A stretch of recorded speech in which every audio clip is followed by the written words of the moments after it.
everybody, welcome to your Lab 10 intro video for Physics 1105. Okay, so let's take a look. So this video does not, this lab does not need the lab kit. You just need a simulation. So if you go to the lab manual, which is right here, you'll see there's several things. There's a pre-lab. There's two parts to this for inelastic collisions and elastic collisions in momentum.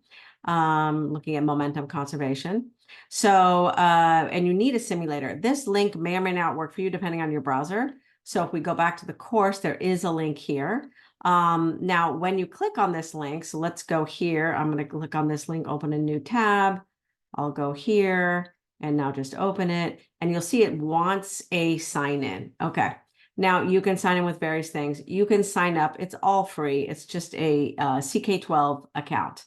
Okay, so I already did this on another browser because I use Firefox and it doesn't work great on Firefox. So I also signed in on Chrome, which it works great with. But so let me show you.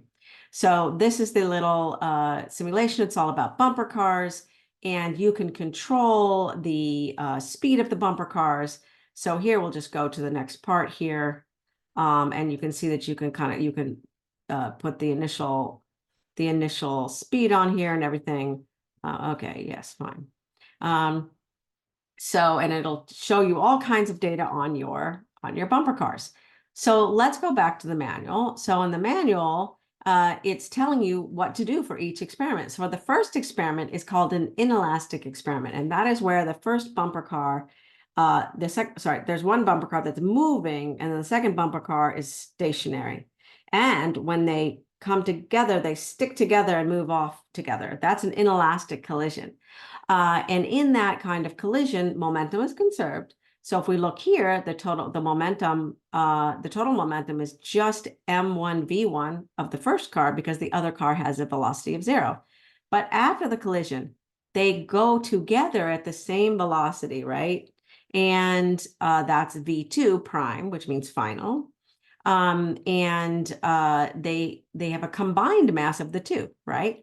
So what you're going to do, follow the directions very closely. You want to do this several times so that you can get different values for V1 and V2.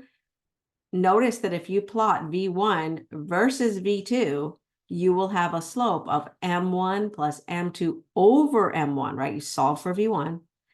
So you should know what the slope should be, right? You know what the accepted value is because you can read the mouses off of the simulation. Okay, that's how you do that first one. The other one is elastic. This is where you have two cars coming in and they go like this, right? They come in and they smack into each other and they back off. So they have initial velocities, each of them, that's V1, V2, and they have final velocities, that's V1 prime and V2 prime after the collision. Okay. So notice that here for an elastic collision, you have conservation of not only momentum, but of kinetic energy. And that's what this equation says. The formatting is a little terrible, but you can see it's 1/2 m1 v1 squared plus 1/2 m2 v2 squared. That's the total kinetic energy before collision is equal to 1/2 m1 v1 prime squared plus 1/2 m2 v2 prime squared. This is the total kinetic energy after the collision. Those are equal. They are conserved. Energy is conserved, kinetic energy, in an elastic collision. Note that in an inelastic collision, that is actually not the case. Momentum is always conserved. So it's conserved here too. We're just using a different equation. But in inelastic collisions, the kinetic energy is actually not conserved. Okay, but anyway, so for the elastic collisions, it's the same kind of thing. You're going to run the experiment. And what you're going to do is put different initial V1s and V2s and V1 primes and V2 primes, and then plot this whole thing versus this whole thing. And if you do that, the slope should be 1, right? Because you're really plotting initial KE versus final KE, kinetic energy. And that should have a slope of 1. So that's the expected value. But again, you're going to do this multiple times, get a 90% confidence interval, etc. Okay, so we go back to our lab. You can see that this is also informal lab quiz at the end. All right. Well, I hope that gives you enough to get started. Please email or text and if you get into any trouble, and good luck.